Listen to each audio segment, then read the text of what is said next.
This is a mock interview conducted by Forum IAS Academy at New Delhi. The interview panel includes eminent professors, retired bureaucrats, and other luminaries. The objective of the program is to acquaint the candidate with the format and expectations of the personality test conducted by UPSC.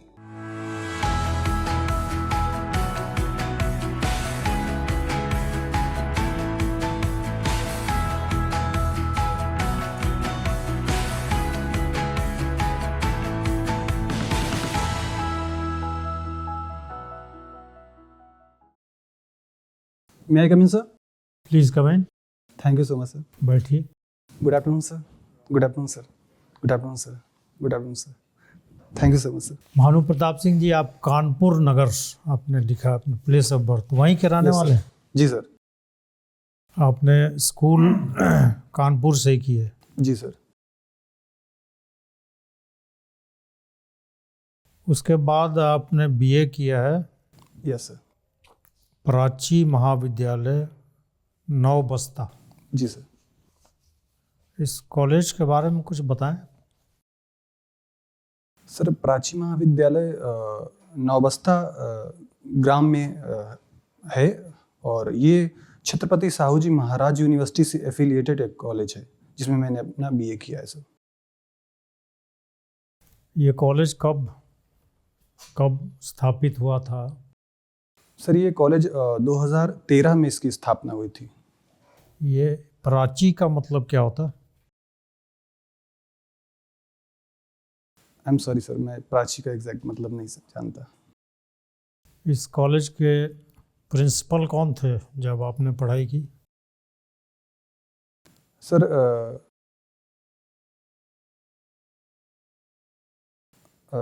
Shri अभिनंदन सिंह भदौरिया जी थे. जी sir. Kanpur के बारे में कुछ बताएंगे आप? क्या वहाँ मशहूर है? क्या इंडस्ट्री है? क्या एग्रीकल्चर है? सर, कानपुर अपने कई चीज़ों के लिए मशहूर है.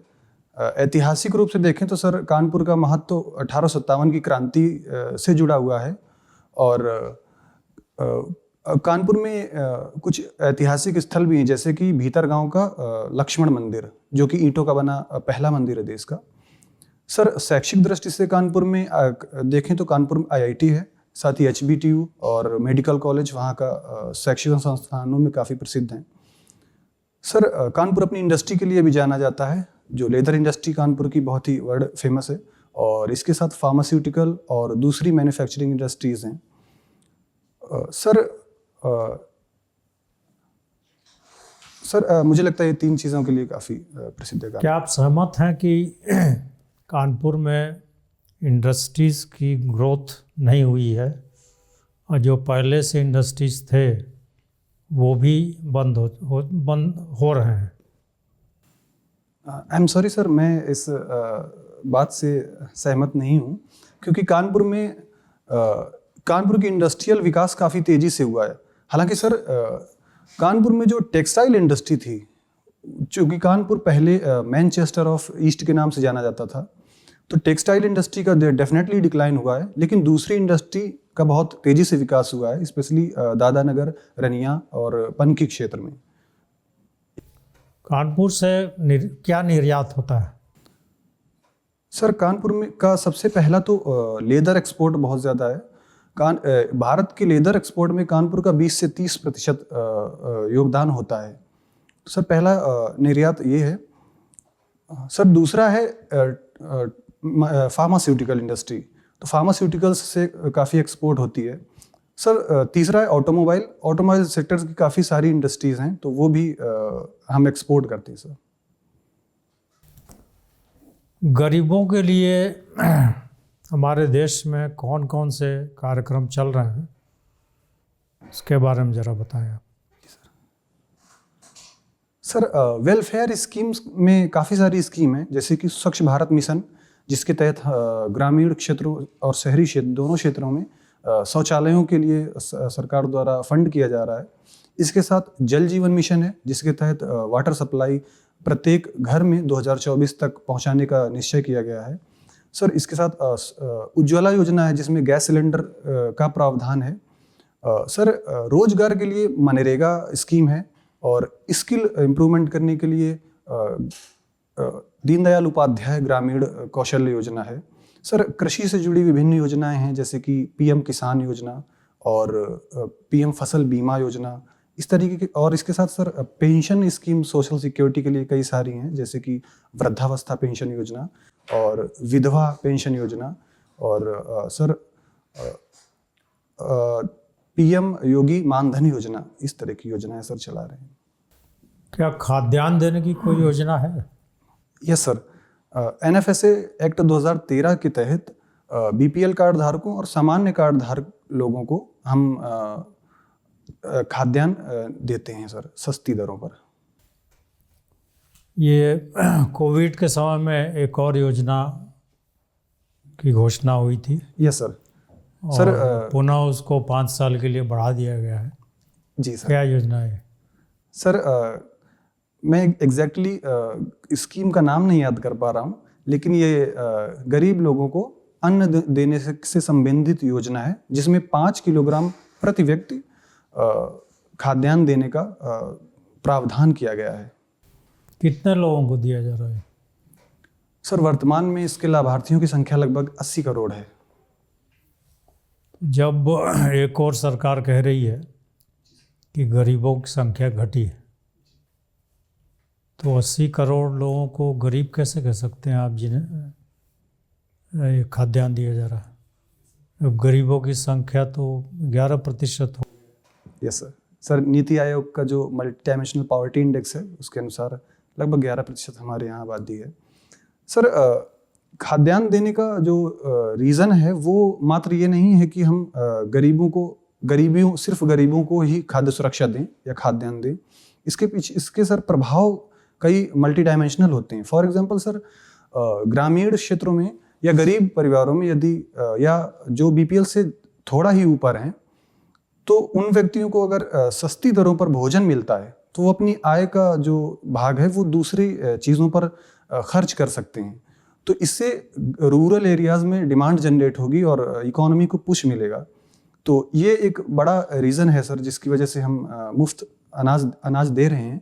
सर दूसरा रीज़न ये भी है कि जो मार्केट में जो खाद्यान्न हैं उनकी कीमतें बहुत बढ़ जाती हैं सामान्य तौर पर, तो लोगों को सस्ती दरों पर खाद्यान्न मिलता रहे, एक ये रीज़न है। और तीसरा रीज़न है सर जो कोविड के बाद लोगों की इनकम लेवल पर जो इम्पैक्ट पड़ा था उससे लोगों को राहत मिले और वो दोबारा अपलिफ्ट हो सकें अपनी इनकम लेवल पर आके, जहाँ पर वो डिमांड जनरेट कर सकें दूसरे मामलों में। तो इस वजह से भी सर दिया जा रहा है। आपने मल्टी डायमेंशनल पॉवर्टी की चर्चा की। आप ये नहीं उचित समझते कि इनकम या कंजम्पशन के बेसिस पर पॉवर्टी की संख्या निर्धारित होनी चाहिए, ना कि जो सरकारी कार्यक्रम वेलफेयर मेजर्स हैं उसके आधार पर? सर वर्तमान में हमारे यहाँ गरीबों की जो संख्या है वो खर्च के आधार पर ही निश्चित की जाती है। तेंदुलकर समिति द्वारा जो रिकमेंडेशन दी गई थी उनके आधार पर गरीबों की संख्या देखी जाती है। हालांकि सर विभिन्न योजनाओं में जो लाभार्थी होते हैं उनको विभिन्न अलग अलग स्तरों पर देखा जाता है। For example sir Ayushman Bharat में लगभग 50 करोड़ लाभार्थी हैं, तो उनकी एक इनकम का स्पेसिफिक और वो क्राइटेरिया रखा गया है और जनगणना की जो हमारी 2011 के आंकड़े हैं उनको आधार बनाया गया है। 2011 के बाद आंकड़े नहीं हैं कंजम्पशन के? आई एम सॉरी सर, मैं अभी अवेयर नहीं सर। अच्छा, जब इसमें जो मल्टी डायमेंशनल पॉवर्टी की बात हो रही है तो कौन कौन से ऐसे इंडिकेटर्स हैं जिसके आधार पे तय किया गया है? क्षमा चाहता हूं सर, मैं पूरे इंडिकेटर्स तो नहीं याद कर पा रहा हूं, लेकिन कुछ इंडिकेटर हैं जैसे कि शिक्षा है, स्वास्थ्य है, इनकम का लेवल है और ठीक है। शिक्षा, स्वास्थ्य और स्टैंडर्ड ऑफ लिविंग के अंतर्गत ढेर सारे इंडिकेटर्स। Thank you sir. शिक्षा का स्तर भारत सरकार, राज्य सरकार शिक्षा के लिए बहुत कुछ कर रही है, फिर भी ऐसा रिपोर्ट देखा गया है कि इसमें जो शिक्षा का आउटकम होना चाहिए वो है नहीं। जब आपके शिक्षा का आउटकम ठीक नहीं है तब उसको मल्टी डायमेंशनल पॉवर्टी में जोड़ के देखना क्या उचित समझते हैं? सर मुझे लगता है कि नीति आयोग ने बहुत ही विचार करने के बाद इस शिक्षा के मानक को रखा होगा। सर मेरा ओपिनियन ये है कि शिक्षा व्यक्ति की समझ और उसके साथ जो उसके शैक्षिक स्तर है और सर मुझे लगता है कि गरीबी कई कई डायमेंशन होती हैं, जिसमें शिक्षा निश्चित तौर पर एक होती है, इनकम भी होती है और संभवतः इसीलिए शिक्षा का मानक मेरा रखा प्रश्न ये नहीं था। शिक्षा एक बहुत इम्पोर्टेंट इंडिकेटर उसमें रखा गया है।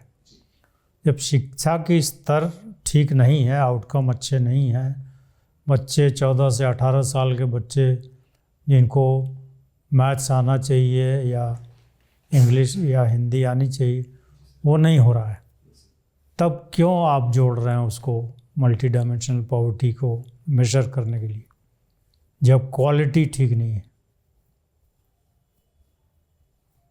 उचित है सर जैसा कि आपने कहा कि शिक्षा का आउटकम कम अच्छा है, तो अगर शिक्षा का मानक रखेंगे तो उसका फ़ायदा ये होगा कि लोगों का शैक्षिक स्तर कैसा है उसके आधार पर भी कई बार पॉवर्टी डिसाइड होती है। फॉर एग्जांपल सर अगर कोई परिवार शिक्षा में पिछड़ा हुआ है तो उसके गरीब रहने की संभावनाएं ज़्यादा होंगी। जैसा कि सर आपने कहा कि क्वालिटी एजुकेशन कम होती है, तो यदि क्वालिटी एजुकेशन कम है तो इस बात की संभावना ज़्यादा होगी कि उस व्यक्ति की जो स्किल है वो भी कम होगी और उसकी जो उत्पादकता है वो भी कम होगी। तो सर मुझे लगता है कि इसको बेस बना करके इस इंडेक्स में रखा गया है। Thank you sir. Bhanu Pratap, how are you doing? मैं बहुत अच्छा हूँ सर। ठीक है, तो सबसे पहले आपकी जन्मतिथि के साथ ही शुरुआत करते हैं। क्या महत्वपूर्णता है इसकी भारत के इतिहास में? सर 23 मार्च का हमारे इतिहास में बहुत ही महत्वपूर्ण दिन है। इसे वर्तमान में हम शहीद दिवस के रूप में मनाते हैं। इस दिन भगत सिंह और उनके 2 साथियों को फांसी की सजा अंग्रेजी ब्रिटिश औपनिवेशिक जो प्रशासन था उसके द्वारा दी गई थी। क्या नाम थे उन 2 साथियों के? सर राजगुरु और भगत सिंह और आई एम सॉरी सर, मैं कभी नाम रिकॉल नहीं कर पा रहा हूँ। ठीक है, आप कानपुर से हैं? Yes sir. कानपुर को 2018 में WHO ने दुनिया का सबसे प्रदूषित शहर बताया था। Yes sir. तो उसके क्या कारण है, मुख्य कारण क्या है उसके? सर WHO ने कानपुर के प्रदूषण को एयर पॉल्यूशन के मानक के आधार पर बताया था सबसे पॉल्यूटेड सिटी। एयर पॉल्यूशन के सर कई रीज़न हैं। जो पहला रीज़न है सर वो है इंडस्ट्रीज़।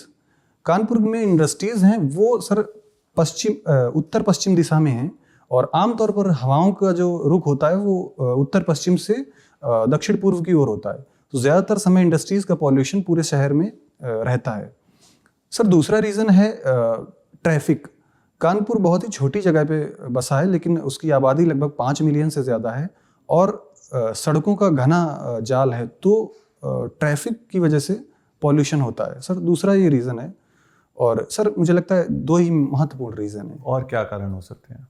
सर तीसरी और अन्य रीज़न में हो सकता है कि जो डेवलपमेंटल काम होते हैं, फॉर एग्जांपल घरों का बनना, बिल्डिंग्स का बनना और जो इंडस्ट्रीज़ हैं जो शहर के अंदर हैं वो हो सकती हैं सर। इस तरीके की रीज़न। तो उसकी उस दिशा में उसको ठीक करने के लिए क्या कदम लिए जा रहे हैं अभी सर? और इसी के साथ एक और प्रश्न कि अगर आप यहाँ पर अपने ही शहर में कलेक्टर बनते हैं तो आप क्या स्टेप्स लेंगे, क्या कदम उठाएंगे आप इसको ठीक करने के लिए? सर सबसे पहला मैं स्टेप लूँगा ट्रैफिक से रिलेटेड। इसमें सर सबसे पहला काम है जो रिंग रोड प्रस्तावित है उसको बनाना। रिंग रोड को बनाने से सर जो गाड़ियाँ अभी भारी गाड़ियाँ स्पेशली जैसे ट्रक हैं वो कानपुर शहर में आने के बजाय सीधे रनिया से होते हुए लखनऊ की तरफ को निकल जाएंगे बिना शहर में एंट्री किए हुए। इसी तरीके से चारों दिशाओं में होगा। सर इसी में दूसरा होगा, शहर के अंदर क्षेत्रों में कई जगह पर एलिवेटेड ट्रैक्स की ज़रूरत है, तो ताकि फास्ट मूविंग हो सके इनकी परिवहन की गाड़ियों की। सर तीसरा मैं स्टेप लूँगा इंडस्ट्रीज से रिलेटेड। इंडस्ट्रीज में पर्यावरण संरक्षण अधिनियम 1986 और एयर पॉल्यूशन एक्ट के तहत जो प्रोविजंस हैं उनको इम्प्लीमेंट करूँगा। फॉर एग्जांपल सर इंडस्ट्रीज़ को मैं ये देखूँगा कि उसमें एयर पॉल्यूशन से रिलेटेड मानकों का जो इम्प्लीमेंटेशन है वो ठीक से हो रहा है या नहीं, तो उनको इम्प्लीमेंट कराऊँगा। सर मैं 3 स्टेप्स सबसे पहले लूँगा। जो स्वच्छ सर्वेक्षण रेटिंग्स होती हैं उसमें कानपुर की स्थिति सुधरी है या और खराब हुई है? अगर पिछले हम 2-3 स्वच्छ सर्वेक्षण देखें तो उसमें कैसी स्थिति रही है कानपुर की? सर जितना मैं अवेयर हूँ तो एक वर्ष स्वच्छ सर्वेक्षण में कानपुर की रेटिंग ऊपर हुई थी, फिर एक बार नीचे हुई थी। सबसे लेटेस्ट और आई एम सॉरी सर, मैं लेटेस्ट से अवेयर नहीं। ठीक है, ठीक है। आप आपके पिताजी आप एग्रीकल्चर बैकग्राउंड से हैं, ये कहा जा सकता है, क्या आप इससे जुड़े हुए हैं? Yes sir. तो आप मुझे जो इंडिया में क्रॉपिंग सीजन्स जिनको हम कहते हैं वो कौन से हैं और किस टाइम पर वो आते हैं? सर 3 क्रॉपिंग सीजन इंडिया में सामान्य तौर पर माने जाते हैं, स्पेशली नॉर्थ इंडिया में। पहला है रबी का सीज़न। रबी के सीज़न में गेहूँ और सरसों, चना, बरसीम जो पशुओं को खिलाया जाता है, इस तरीके की फसलें की जाती हैं। सर दूसरा सीज़न है खरीफ का। खरीफ सीज़न में आमतौर पर नॉर्थ इंडिया में और साउथ इंडिया में होता है खरीफ? सर ये जून जुलाई। ये पैडी की फसल हम लोग इसमें उगाते हैं, आमतौर पर पैडी की। इसके अलावा सर ज्वार और बाजरा और या तिल, ये तरीके की फसलें उगाई जाती हैं। गन्ना इनमें से किस में आता है? सर गन्ना 3 फसल है हमारी, खारिफ, रबी, ज़ैद, इसमें गन्ना किस में उगाया जाता है? सर गन्ना रबी की फसल में उगाया जाता है आमतौर। रबी में उगाया जाता है। Yes sir. ठीक है। आपने यहाँ पे लिखा है कि आप रनिंग करते थे और आपने बताया भी हमको, तो आप मुझे बता सकते हैं करंट 100 मीटर्स में कौन रिकॉर्ड होल्डर है? सर करंट में इंडिया में 100 मीटर्स में करंट रिकॉर्ड होल्डर कौन है?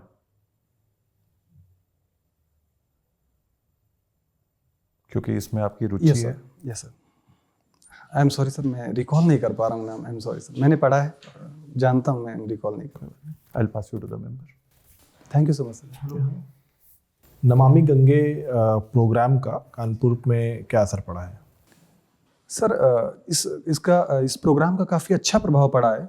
सर 2017 में कानपुर में जो गंगा थी उनका बायोलॉजिकल ऑक्सीजन डिमांड लगभग 16.9 के आसपास था, जो कि वर्तमान में पिछले 2 से 3 वर्षों से 3 और 4 के बीच में नवंबर महीने का डेटा देखें तो 3.9 है, जो कि नहाने और जो वाइल्ड लाइफ है उसके लिए बेहतर जल माना जाता है। तो सर मुझे लगता है कि डेफिनेटली बहुत अच्छा। कोई स्पेसिफिक कदम उठाए गए हैं कानपुर में? यस सर, कई सारे कदम उठाए गए हैं। सबसे पहला जो इम्पोर्टेंट कदम था वो है कानपुर में कई सारे नाले गंगा में जो प्रवाहित होते थे उनको या तो डाइवर्ट किया गया है पश्चिमी दिशा की ओर, या तो उन पर वाटर ट्रीटमेंट प्लांट लगाए गए हैं। दूसरा इंपॉर्टेंट काम किया गया है सर टेनरीज में। टेनरीज के वाटर डिस्चार्ज के लिए गवर्नमेंट ने लगभग 75% तक की सब्सिडी दी है ताकि वो STP प्लांट लगा सकें। और टैनरीज में कौन सा केमिकल रिलीज होता है जो वाटर पोल्यूशन? क्षमा चाहूँगा सर, मैं एग्जैक्टली नाम नहीं जानता। टैनरी का प्रोसेस कैसे होता है? सर उसमें कच्चा जो लेदर होता है उसको प्रोसेस करने के लिए कई सारे केमिकल्स का यूज़ किया जाता है। जैसे कि? क्षमा चाहूँगा सर, मैं उनके नाम नहीं जानता। ठीक, आगे। सर उससे कई जो भारी मेटल्स होते हैं और केमिकल्स होते हैं वो डिस्चार्ज होते हैं वाटर में, तो उस पानी को रोकने के लिए STP प्लांट्स लगाए गए हैं। ठीक है। डॉक्यूमेंट्रीज देखने में रुचि रखते हैं, कौन सी डॉक्यूमेंट्री देखी है लास्ट?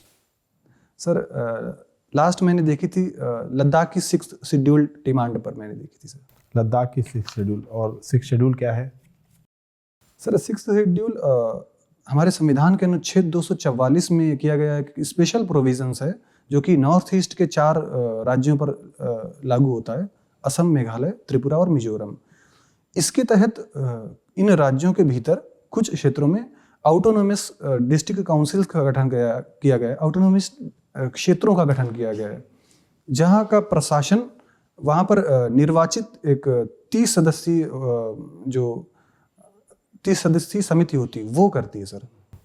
अच्छा, विलेज पंचायत में भी आप वॉलंटियर रहे हैं, मुझे बताइए कि पेसा एक्ट का जो इम्प्लीमेंटेशन है उसमें क्या क्या इश्यूज हैं?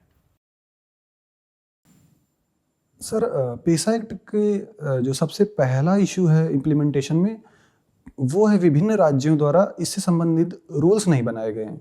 For example sir Jharkhand, Orissa, Chhattisgarh और एक राज्य और, हालांकि सर मुझे लगता है कि जहाँ तक मैं रिकॉल कर पा रहा हूँ, आप श्योर हैं कि इतने ही में नहीं बनाए गए हैं? Sir I am sorry sir, मैंने जितना पढ़ा है कि उसके अनुसार 4 राज्यों ने अभी तक रूल्स सर ड्राफ्ट नहीं किए हैं। सर ये पहला इशू है। सर सेकंड इशू है पेसा एक्ट के तहत जो ग्राम पंचायतें हैं उनका सशक्तिकरण अभी उतना नहीं हो पाया है। जैसे कि सर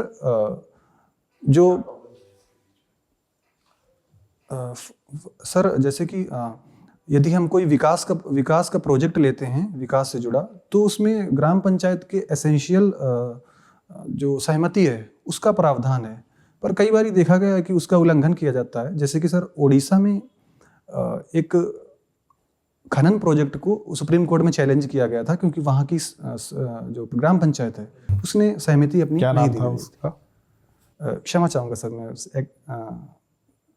उस जो सुप्रीम कोर्ट में जो वाद था उसका भी नाम नहीं रिकॉल कर। एक डॉक्यूमेंट्री आई है दिल्ली क्राइम करके, देखिए आप? आई एम सॉरी सर, मैंने नाम सुना है पर मैंने देखा नहीं सर। उत्तर प्रदेश से हैं आप और उत्तर प्रदेश में मंदिर को लेकर के अभी काफ़ी चर्चा चल रही है। Yes sir. और हमने देखा है कि अयोध्या में कल ही बहुत भव्य आयोजन किया गया। मथुरा में भी एक मंदिर बनाने की बात चल रही है। Yes sir. यहाँ पर क्या डिस्प्यूट है? सर जैसा कि अयोध्या में डिस्प्यूट था, राम भूमि जन्म स्थान को लेकर के 2 समुदायों में डिस्प्यूट था, तो इसी तरीके का मथुरा में भी एक विवाद है 2 समुदायों में कि यह स्थान में पर्टिकुलर किसी एक समुदाय की का आराधना स्थल है या दूसरे का स्थल है। सर इससे संबंधित जो वाद है वो कोर्ट में चल रहा है। क्या बोला है सुप्रीम कोर्ट ने इस पे? आई एम सॉरी सर, मैं बहुत अवेयर नहीं हूँ इसमें सुप्रीम अभी कोर्ट चल रहा है गाइडलाइंस से रिलेटेड। Yes sir. ठीक है। 1 डिस्ट्रिक्ट 1 प्रोडक्ट कौन सा है कानपुर का? Sir leather products. Leather product में क्या है exactly? I am sorry sir, exactly तो संभवतः नहीं है जितना मैं अवेयर हूँ। लेदर प्रोडक्ट के लिए कैसे कानपुर फेमस हो गया? ऐसा क्या था हिस्टोरिकली कि लेदर प्रोडक्ट्स के लिए कानपुर एक गढ़ बन गया? सर जहाँ तक मैं समझता हूँ उसका पहला आधार रहा होगा कनेक्टिविटी। कनेक्टिविटी तो हर जगह से अच्छी थी सर। कानपुर से GT road, sir leather industry Kanpur की काफ़ी एंसेंट टाइम से ही विकसित होती रही है। उसका रीज़न क्या है? सर पहला रीज़न मैं कनेक्टिविटी को ही देखता हूँ क्योंकि गंगा और जीटी रोड को पढ़ लीजिएगा। ठीक है, धन्यवाद। Thank you sir. Hello Bhanu. Hello sir. आपकी एथलेटिक्स में रुचि है? Yes sir. आप मुझे बता सकते हैं एथलेटिक्स में कौन कौन से खेल शामिल हैं? सर इसमें कई खेल शामिल हैं ट्रैक और फील्ड के। सर ट्रैक में रनिंग और स्प्रिंटिंग होता है और इसके साथ लॉन्ग जंप और हाई जंप होता है। सर फील्ड वाले कई गेम होते हैं जैसे कि जेवलिन थ्रो है, डिस्कस थ्रो है, इस तरीके के गेम होते हैं। बस ट्रैक एंड फील्ड ही होता है और भी कुछ है इसमें? मैराथन वगैरह किस में आता है? सर वो sir I am sorry sir, जहाँ तक मैं समझता हूँ कि वो ट्रैक गेम में ही माना जाता है और मैराथन लंबी रेस होती है। इसके टोटल डिवीजन्स चलिए देख लीजिएगा एक बार।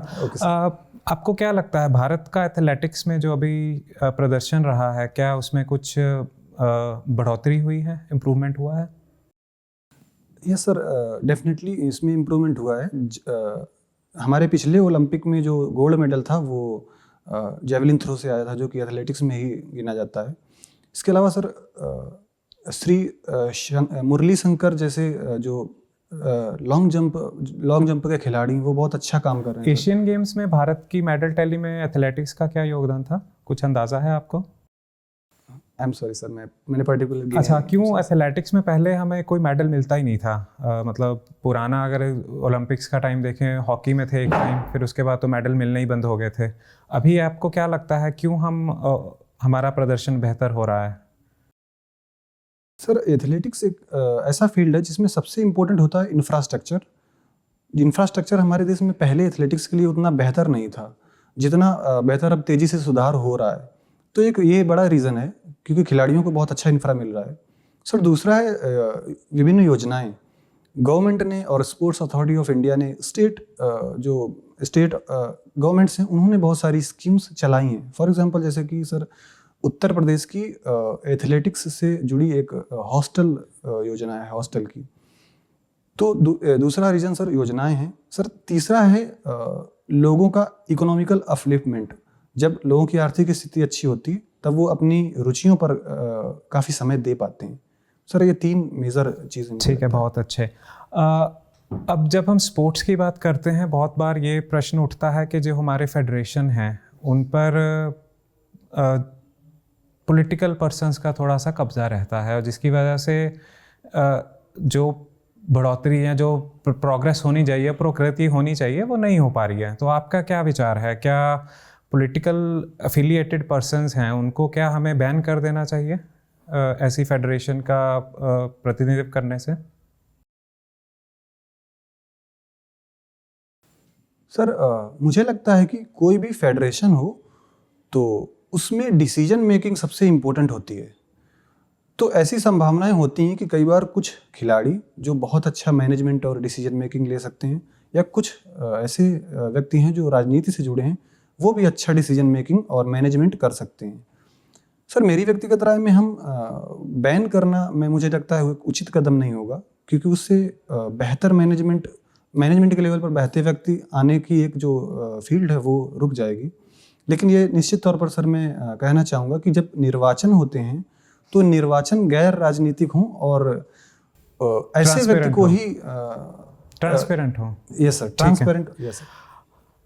भारत में ओलंपिक का भी कह रहे हैं कि हम बिड करेंगे ओलंपिक के लिए, तो आपको लगता है सही दिशा में जा रहे हैं हम करना चाहिए हमें? एक तरफ हम कहते हैं इतनी गरीबी है हमारे देश में, और दूसरी तरफ ओलंपिक होस्ट करने के लिए बहुत बिलियंस ऑफ डॉलर्स मतलब लगेंगे, तो आपको लगता है ठीक है? क्या फ़ायदा हो सकता है ओलंपिक होस्ट करने का? सर, 2036 के ओलंपिक के लिए भारत बिड करने के लिए संभावनाएं तलाश रहा है, और सर मेरी व्यक्तिगत राय है कि डेफिनेटली ये बहुत ही अच्छा कदम है भारत द्वारा ओलंपिक का प्रतिनिधित्व करना, सर ओलंपिक होस्ट करना। इसके सर कई फ़ायदे होंगे। सर, पहला जो इम्पोर्टेंट फ़ायदा होगा कि भारत अपने आप को एक खेलों में ग्लोबल हब के तौर पर अपनी इमेज जो है वो बना पाएगा, जैसा कि सर चाइना ने किया है। चाइना ने कई बार ओलंपिक्स को होस्ट किया है। दूसरा सर फ़ायदा होगा कि जो इंफ्रास्ट्रक्चर है वो तेज़ी से बढ़ेगा, क्योंकि बहुत बड़े स्केल पर इंफ्रास्ट्रक्चर की ज़रूरत होती है। सर, तीसरा इसका मल्टीप्लायर फ़ायदा ये भी होगा कि बहुत बड़े स्तर पर रोजगार जनरेट होंगे, और जब इवेंट्स होंगे तो उस दौरान पूरे विश्व से लोग आते हैं, तो टूरिज़्म जो सेक्टर है उसको भी बूस्ट मिलेगा। सर, जैसा कि आपने कहा कि हमारे देश में काफ़ी गरीबी है और इस संबंध में हम बिलियंस ऑफ डॉलर्स खर्च कर सकते हैं या नहीं। सर, मुझे लगता है कि हमें विकास और इस तरीके के जो काम हैं जो भारतीय छवि और भारत को किसी डोमेन में स्पेशल बनाते हैं, उन दोनों को में हमें बैलेंस आउट करने की ज़रूरत होती है। तो सर मुझे लगता है कि आपने इंफ्रास्ट्रक्चर की बात करी है। बहुत बार ऐसा होता है कि इंफ्रास्ट्रक्चर बन जाता है, बाद में उसका यूज़ नहीं आता है। कई देशों में ऐसा हुआ है, ओलंपिक्स जिन्होंने होस्ट किया था, ग्रीस सबसे बड़ा एग्जांपल है, उन पर आर्थिक संकट आ गया था बाद में। तो आपको नहीं लगता भारत अभी उस स्थिति में नहीं है? सर, मेरी व्यक्तिगत राय में ग्रीस और भारत के दोनों ही मामले अलग अलग हैं, क्योंकि भारत की अपनी खुद की आबादी 140 करोड़ की है, तो हमारा इंफ्रा बहुत अच्छे से यूज़ होगा सर, हम अगर जो हमारे खिलाड़ी हैं। ठीक है, चलिए ठीक है। आप पंचायती राज से जुड़े हुए हैं, पंचायत में आपने काम किया है। एक स्टेट फाइनेंस कमीशन बनाने का भी एक प्रावधान था जो अमेंडमेंट हुआ था 74 में। तो कितने कमीशन बन चुके हैं उत्तर प्रदेश में, आपको अंदाज़ा है? आई एम सॉरी सर, मैं अभी आपको लगता है कि कहीं ना कहीं ये उस तरह से इम्प्लीमेंटेशन नहीं हुआ है? यस सर, डेफिनेटली मुझे लगता है कि जो राज्यों द्वारा वित्त आयोग का गठन है वो आमतौर अनियमित रूप से होता है। जैसा कि केंद्रीय वित्त आयोग का गठन नियमित रूप से 5 वर्ष के बाद होता है, वैसा नहीं हो पाता। इस वजह से सर फंड एलोकेशन और स्कीम्स के इम्प्लीमेंटेशन और जो पंचायत हैं उनको विभिन्न योजनाओं और विकास के कार्यों में दिशा निर्देशन से संबंधित बहुत सारी समस्याओं का सामना करना पड़ता है सर। तो कैसे बदलेंगे आप? सर जैसा कि 15वें वित्त आयोग ने दिशा निर्देश दिए हैं कि हर राज्य को वित्त आयोग का गठन निश्चित तौर पर और नियमित रूप से करना होगा। तो सर पहला तो ये ऐसी तरीके से प्रोत्साहित किया जा सकता है। सर दूसरा है कि अभी वित्त आयोग का गठन का जो प्रोविज़न है संवैधानिक रूप से नियमित रूप से होना दायित्व उसका राज्य सरकार का नहीं है। तो हम उसका संविधान में संशोधन करके एक प्रावधान कर सकते हैं कि नियमित तौर पर 5 वर्ष में गठन हो। सर ये 2 प्रावधानों से ठीक है। थैंक यू भानु, मेरी तरफ से इतना।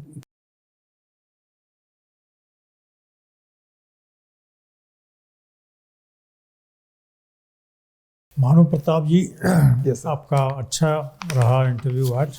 Thank you so much sir.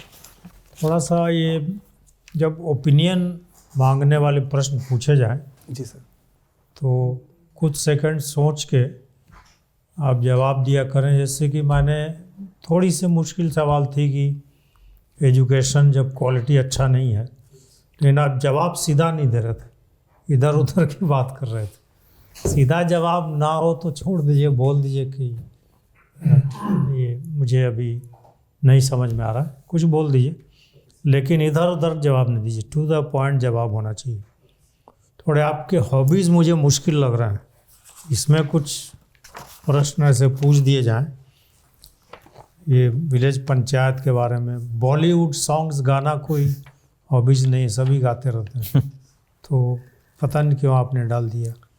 Documentaries पर भी, प्राणायाम पर भी अब डाल तो दिया आपने, निकल तो सकता नहीं।